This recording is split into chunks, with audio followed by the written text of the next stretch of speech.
Alright, we have Akiyama versus Crescent. This is round 2 of Triad Wars. This will be the last of my coverage of round 2 of Triad Wars. And Crescent built a hand assuming the maximum power available was 99, and then had to panic adjust and card select down to 90, and ended up picking a hand that didn't really have coverage of stuff, and got in immediate trouble. And I'll just spoil and say Akiyama won this game. Akiyama, you may have noticed, stole Delial's hand. It was very rude of him. So, that said, this was just from the start a very difficult game. There is no play against 7. Can they set up any play against 7? No. No. I mean, the only way to even set up a threat in 4 is to play 7, 1, 6, 4, and 5. But that doesn't set up 8. I guess you could also set up 4 by going in 1, but of course that can't set up 8. So just already just very difficult position from the outset.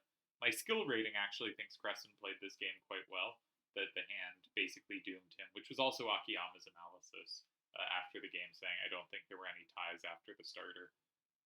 Now, I think that's not true. I think the solver went, yes, there are, but the solver's a jerk, and in practice, this game was pretty miserable to play.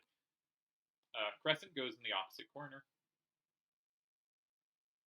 You know, something that he can take back from 2, and Akiyama doesn't have a threat in 2.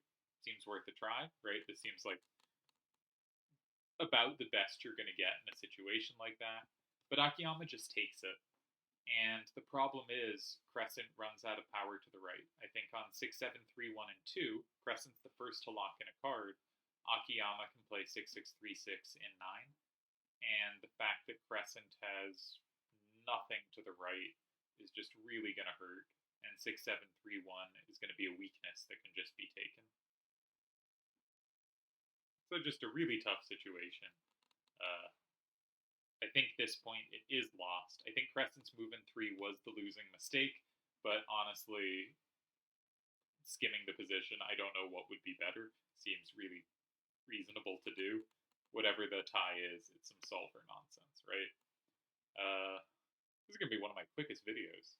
Good job to me, because my voice is running out. Crescent goes in 9, Akiyama takes from 6, taking advantage of Crescent's down weakness, right? After the move in 3, Crescent is a down weakness, but that doesn't mean 3 was a mistake, it just means there was really little that could be done. Akiyama now has 3 safe cards to Crescent's 1. I assume Crescent goes in 2, you gotta try to grab something back. There's not a ton of choice. No, he tries to set something up with the point that